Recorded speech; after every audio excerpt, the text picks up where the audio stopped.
पहले तो तीर्थों में कम से कम सनातनियों के द्वारा, चाहे वो सनातनी भक्त हो, सनातनी सन्यासी हो, साधु संत महापुरुष आचार्य महामंडलेश्वर और जगत गुरु, तमाम तरह के हमारे यहाँ पर उपाधियां हैं अपने अपने संप्रदाय परंपरा के अनुसार।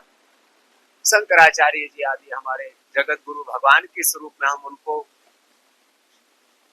भगवान शंकर का और हमारे श्रद्धेय पूजनीय शंकराचार्य जी भगवान जी का हम उनको विग्रहवान स्वरूप मानते हैं।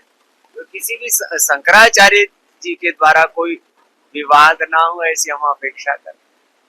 और भैया अब जो साधु है वो विवाद किस बात का करेगा? कम से कम धर्म स्थान पर, तीर्थ पर तो कोई साधु विवाद नहीं कर सकता। कहीं पाप अधर्म अन्याय हो रहा हो तो वहां साधु कहे कि हम परित्राणाय साधुनाम विनाशाय च दुष्कृताम करेंगे, लेकिन तीर्थ में किस बात का विवाद? ना कोई यहाँ पर भैया कोई स्नान का विवाद होना चाहिए, ना यहाँ पर कोई पालकी का विवाद होना चाहिए, और कोई साधु किस बात का जिस अहंकार करे। साधु तो बनता ही वो है जिसने अपने अभिमान को मिटा दिया। साधुता की पहली सीढ़ी है निरभिमानिता। इसलिए किसी भी प्रकार का कोई अहम या कोई दूसरा तत्व सामने नहीं रखना चाहिए, इससे अपयश होता, कीर्ति होती है।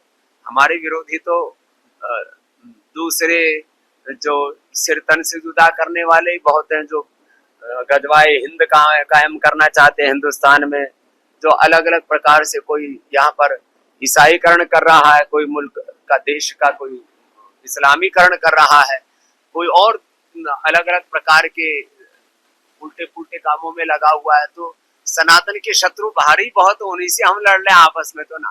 पहले तो तीर्थों में कम से कम सनातनियों के द्वारा, चाहे वो सनातनी भक्त हो, सनातनी सन्यासी हो, साधु संत महापुरुष आचार्य महामंडलेश्वर और जगत गुरु, तमाम तरह के हमारे यहाँ पर उपाधियां हैं अपने अपने संप्रदाय परंपरा के अनुसार।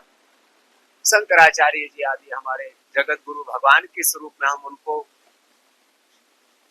भगवान शंकर का और हमारे श्रद्धेय पूजनीय शंकराचार्य जी भगवान जी का हम उनको विग्रहवान स्वरूप मानते हैं। तो किसी भी शंकराचार्य जी के द्वारा कोई विवाद ना हो ऐसी हम अपेक्षा करते हैं। और भैया अब जो साधु है वो विवाद किस बात का करेगा? कम से कम धर्म स्थान पर, तीर्थ पर तो कोई साधु विवाद नहीं कर सकता। कहीं पाप अधर्म अन्याय हो रहा हो तो वहां साधु कहे कि हम परित्राणाय साधुनाम विनाशाय च दुष्कृताम करेंगे, लेकिन तीर्थ में किस बात का विवाद? ना कोई यहाँ पर भैया कोई स्नान का विवाद होना चाहिए, ना यहाँ पर कोई पालकी का विवाद होना चाहिए, और कोई साधु किस बात का जिस अहंकार करे। साधु तो बनता ही वो है जिसने अपने अभिमान को मिटा दिया। साधुता की पहली सीढ़ी है निरभिमानिता। इसलिए किसी भी प्रकार का कोई अहम या कोई दूसरा तत्व सामने नहीं रखना चाहिए, इससे अपयश होता, कीर्ति होती है। हमारे विरोधी तो दूसरे जो सिर तन से जुदा करने वाले बहुत हैं, जो गजवाए हिंद कायम करना चाहते हैं हिंदुस्तान में, जो अलग अलग प्रकार से कोई यहाँ पर ईसाईकरण कर रहा है, कोई मुल्क का देश का कोई इस्लामीकरण कर रहा है, कोई और अलग अलग प्रकार के उल्टे पुल्टे कामों में लगा हुआ है। तो सनातन के शत्रु भारी बहुत, उन्हीं से हम लड़ रहे आपस में तो ना।